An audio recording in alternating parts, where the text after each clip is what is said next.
Hello guys, अस्सलाम वालेकुम। मैंने बहुत दिन से वीडियो नहीं बना पाया था क्योंकि मेरे यूनिवर्सिटी के एग्ज़ाम चल रहे थे।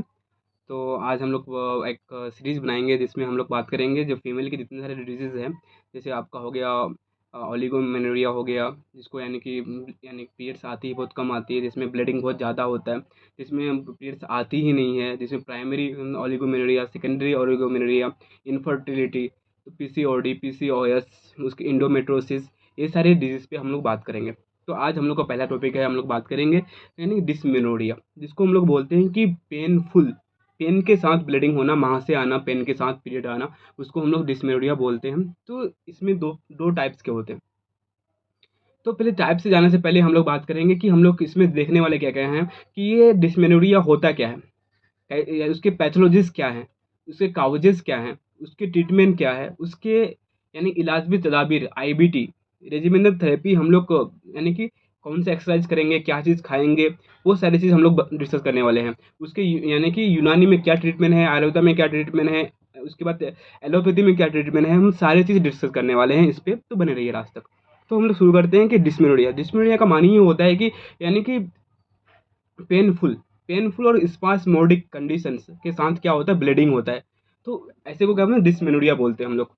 तो इसमें क्या होता है, एक दो होता है, एक होता है प्राइमरी डिस्मेनोरिया होता है, एक सेकेंडरी डिस्मेनोरिया होता है। तो प्राइमरी डिस्मेनोरिया का अगर बात किया जाए तो प्राइमरी डिस्मेनोरिया जो होती है तो उसमें कोई भी पैथोलॉजी साथ नहीं होता है, यानी कोई भी पैथोलॉजी का कोई यानी कि वहाँ पे कोई जो यानी कि पेल्विक रीजन में कोई भी इन्फ्लेमेशन या कोई भी चीज़ नहीं होता है, जैसे इंडोमेट्रियोसिस, जैसे एडिनोसिस, ऐसा कोई चीज़ नहीं होता है जो प्राइमरी जो होता है। प्राइमरी का जो टाइम जो होता है ना, प्राइमरी डिस्मेनोरिया का, तो वो रिप्रोडक्टिव एज में देखा जाता है। फॉर एग्जांपल 14 टू 24 ईयर में देखा जाता है ये प्राइमरी डिस्मेनोरिया।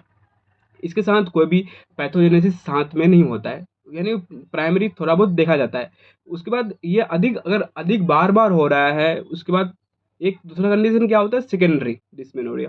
सेकेंडरी डिस्मेनोरिया जो होता है ना, वो ऑलवेज एसोसिएट विथ पैथोलॉजी, यानी कि कोई ना कोई कुछ तो हुआ है पेल्विक रीजन में, कुछ तो हुआ है ना, इन्फ्लामेशन हुआ है, यानी तो यानी यूटेरस में। इसका एक मोस्ट कॉमन काउज क्या है, इंडोमेट्रोसिस। इंडोमेट्रोसिस उसको कहते हैं जो यूटेराइन जो एक लेयर होता है, जो इंडोमेट्रियम बोलते हैं, उसका क्या हो जाता है, यानी कि उसको उसका जो लेयर है ना, यूटेरस तक रहना चाहिए।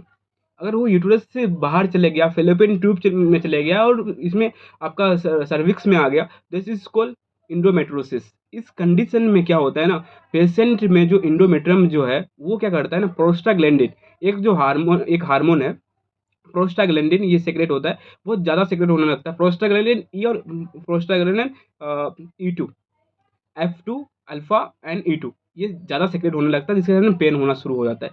ये प्राइमरी में भी सेक्रेट होता है, और ये सेकेंडरी में किसकी वजह से होता है, इंडोमेट्रोसिस की वजह से होता है, एडनोसिस की वजह से होता है, यानी पेल्विक रीजन में इन्फ्लामेशन की वजह से होता है, जो गर्भाशय है, जो यूटेरस है, उसमें सिस्ट बन गया हो, उसके वजह से होता होगा। तो ये सारे काउजेस हो गए। आज हम लोग बात करेंगे किसके बारे में, अब इसको हम लोग को सही कैसे करना है, कैसे मैनेजमेंट करना है। पहले हम लोग बात करते हैं एलोपैथी में इसका क्या ट्रीटमेंट है, कैसे सही किया जाता है एलोपैथी में। और दूसरी बात, हम लोग इसको सही क्यों करेंगे, इसके सही नहीं होने से हमारे लाइफ स्टाइल में क्या प्रॉब्लम्स है। हाँ, 1-2 दिन तो पेन होता है, बट क्या है ना, यानी कि इससे क्या होता है कि अगर आप स्कूल जा रहे हो तो स्कूल जा नहीं पाओगे, उसके बाद तो आप कोई काम कर रहे हो तो वो काम नहीं हो पाएगा सही से, आपका इरिटेबल रहेगा, आपका मूड स्वेलिंग रहेगा, नींद डिस्टर्ब रहेगा। पेन में किसको नींद आती है, तो यानी कि नींद डिस्टर्ब रहेगा, आपको हेडेक होगा, लेथार्जी लगेगा आपको, ये सारे सिम्टम्स आपके साथ रहेगा, तो आपको बहुत डिफिकल्टी होती है, लाइफ थ्रेटनिंग बोला जाता है इसको। इसका ड्यूरेशन जो होता है ना, किसी को 8 घंटा से 72 घंटा तक रहता है, 8 घंटा से 72 घंटा तक। अगर किसी को यानी कि हर महीना में, हर साइकिल में अगर किसी को पेन रहे तो ये अच्छा नहीं है। तो इसके लिए आप ट्रीटमेंट ले सकते हैं। अब हम लोग बात करेंगे ट्रीटमेंट की। पहली बात करेंगे मॉडर्न ट्रीटमेंट। इसका मॉडर्न ट्रीटमेंट क्या है, फॉर एग्जांपल इसमें क्या लेडीज हो रहा है, प्रोस्टाग्लैंडिन रिलीज हो रहा है, तो इसको बंद करने के लिए हम लोग एनसेड चला सकते हैं। एनसेड कौन सा है, पैरासीटामोल हो गया, आइबुप्रोफेन हो गया, डाइक्लोफिनेक हो गया, ये बहुत सारे एनसेड्स हैं, आप उसको चला सकते हैं। एक्सेप्ट आप एस्पिरिन को नहीं चला सकते यहाँ पे। उसके बाद क्या हो गया, अब उसके साथ एक दिया जाता है कॉन्ट्रासेप्टिव पिल्स, उसको भी दिया जाता है। बट देखिए, आपको ये इसका जो पूरा जो साइकिल्स जो है ना, डिपेंड करता है हार्मोन्स पे। दो हार्मोन्स है जो यानी कि यहाँ तक लाने में, ओव्यूलेशन तक मदद करता है। उसका नाम है क्या, एक का नाम है एलएच, एक का नाम है एफएचएच, फॉलिकुलर स्टिमुलेटिंग हार्मोन। तो एलएच जो है ना, एलएच क्या करती है, अंडा को निकालने का काम करता है, और एफएसएस जो है ना, प्रोलिफरेशन में काम करता है। तो इसके वजह से क्या होता है, मेंस्ट्रुएशन साइकिल होती है। अगर इसके डिस्टर्बेंस हो जाए, अगर आपने कोई हार्मोनल थेरेपी ले लिया, हार्मोनल थेरेपी लिया तो आपका जो जो साइकिल चल रहा था रिदम में, वो रिदम में नहीं चलेगा। तो हम तो कहेंगे आप इसको अवॉइड करो। आप जो है, अगर आपको ज़्यादा पेन होता है तो आप पेन किलर ले सकते हो, जो नॉन स्टेरॉइडल पेन किलर है उसको ले सकते हो। उसके साथ आप जो इंडियन एसोसिएशन मेडिसिन है, आपको आयुर्वेदिक मेडिसिन हो गया, यूनानी मेडिसिन हो गया। तो आज हम लोग बात करेंगे कि इस डिस्मेनोरिया को यूनानी ट्रीटमेंट कैसे करें और किस तरह करें, तो वो चीज़ करेंगे। तो डिस्मेनोरिया का यूनानी ट्रीटमेंट क्या है, आप बने रहिए मेरे साथ। तो ये क्या है, हम लोग जो है ना, यूनानी में जो चीज़ है, तो हम लोग 4 चीज़ को, जो बुकरात जो है, Hippocrates the father of medicine, वो बोल के गए हैं कि हमारे बॉडी में 4 अख़्लाक़ है। तो क्या है, दम, बलगम एंड सफ़्रा एंड सौदा। तो दम, ये सब अरबिक नेम है, तो हम आपको हिंदी में आपको ट्रांसलेट कर देते हैं इसको। यानी कि ब्लड, वो जो व्हाइट ब्लड होता है, उसके बाद बाइल जूस और बाइल पिगमेंट, ये सारे चीज़ को, यानी कि 4 ह्यूमन, 4 जो ह्यूमर्स है हमारे बॉडी में, जब वो अख़्लाक़ जो है, फ्लूइड है, उसके बिगड़ने से हमारे शरीर में क्या होती है, बीमारियाँ होती हैं। तो इसमें कौन-सा ह्यूमर बदल गया है, हम लोग का जो बलगम है, बलगम जो है ना, तो बलगम की वजह से, जो हमारा शरीर में जो बलगम है, उसके वजह से ये ऐसे हुआ है। तो इस कंडीशन में हम लोग को ऐसा मेडिसिन चूज़ करना पड़ेगा जो गर्म हो, खुश्क हो, जो गर्म हो और खुश्क हो मेडिसिन हो। तो इस कंडीशन में हम लोग ऐसा मेडिसिन चूज़ करेंगे जो गर्म हो। तो आपके, पहले हम लोग आपके किचन से शुरू करते हैं। आपके किचन में कौन-कौन सा मेडिसिन्स है, जो आप अपने किचन से अपने आप को सही कर सकते हो। तो पहली बात तो आपके घर में, यानी कि मेथी तो होगा ही, उसके बाद क्या, ये भी गरम है। उसके बाद अजवाइन तो होगा ही, ये भी गरम है। जीरा तो होगा ही, ये भी गरम है। बादियान तो होगा ही। उसके बाद ये देखो, मुदीर भी है, यानी कि पेशाब लाने में भी काम करता है। उसके बाद हींग तो होगा ही। ये सारी चीज़ आपको इस कंडीशन में आपको हेल्प करेगा। अगर आपको ये सारे नहीं है, तो आप मार्केट में कुछ मेडिसिन्स जो है आपको मिल जाएँगे, जिसका नाम है, आप ले सकते हैं हब्बे हिल्तित। इसको फिर किसी-किसी कंडीशन में दिया जाता है, और एक काउजेज़, इसका अगर मेडिसिन से हम लोग जाने से पहले कुछ और काउजेज़ है। कुछ-कुछ में क्या होता है, एनाटॉमिकल प्रॉब्लम्स होते हैं, जिसका जो ओपनिंग्स जो होता है ना, सर्विस का ओपनिंग छोटा होता है। तो एनाटॉमिकल प्रॉब्लम्स को भी सही करना पड़ेगा। उसके लिए तो आपको यानी कि जो सर्जरी या कोई, या धीरे-धीरे से आपको वो सही हो जाएगा। जो आपको वो भी ध्यान रखना पड़ेगा, आपका ब्लड तो क्लॉटिंग नहीं हो रहा है, या जो ओपनिंग है वो छोटा तो नहीं है। ये सारी चीज़ एनाटॉमिकल प्रॉब्लम भी कभी-कभी होता है इसके साथ-साथ।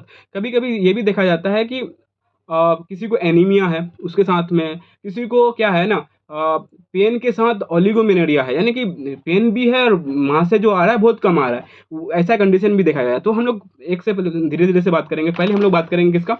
पहले हम लोग कुछ मुरक्कब मेडिसिन का बात कर लेते हैं, जो कंपाउंड मेडिसिन है, जो आपको मार्केट में मिलेगा।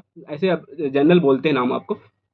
आपका हो गया हब्बे हिल्तीत हो गया, जवाई से कामोनी हो गया, हब्बे तिनकार हो गया, उसके बाद मार्जिन जंजीबिल हो गया, उसके बाद आपका और एक कामोनी हो गया, कुरसे पुदीना हो गया। ये सारे मेडिसिन्स आप दे सकते हैं। तो अब हम लोग बात करते हैं कि आपका कौन-कौन, इसी तो बहुत सारे नाम ले लिए हमने, तो बहुत सारा तो लेना नहीं है सारे चीज़, आपको 1-2 लेना है। जैसे कि आप हमको आपको प्रिस्क्राइब करेंगे कि सबसे अच्छा है कि हब्बे हिल्तित और जवारे से कामुनी, ये दोनों मस्त है। अच्छा, हम ये सारे मेडिसिन क्यों लिख रहे हैं? क्योंकि इसका जो उसूल इलाज है, प्रिंसिपल ट्रीटमेंट है ना, इस कंडीशन में जो है ना, कासिरेरिया और मुकव्वे रहम और मुलय्यिन, 3 दवा हमको चलाना है। यानी कासिरेरिया, मुकव्वे रहम और मुलय्यिन, 3 दवा चलाना है। तो उनमें से हम लोग क्या-क्या चला रहे हैं? यानी कि एक हब्बे हेल्दी चला रहे हैं, और उसके बाद जवारी से कमोनी चला रहे हैं। ये दोनों काफ़ी है। कभी-कभी हम पेशेंट को क्या-क्या दे सकते हैं, हब्बे हिल्तित के साथ हब्बे तिनकार दे सकते हैं। एक मेहरीन सिरप आता है, या एम्प्टी टोन जो आती है, मुकव्वे रहम करके, आप वो चला सकते हैं।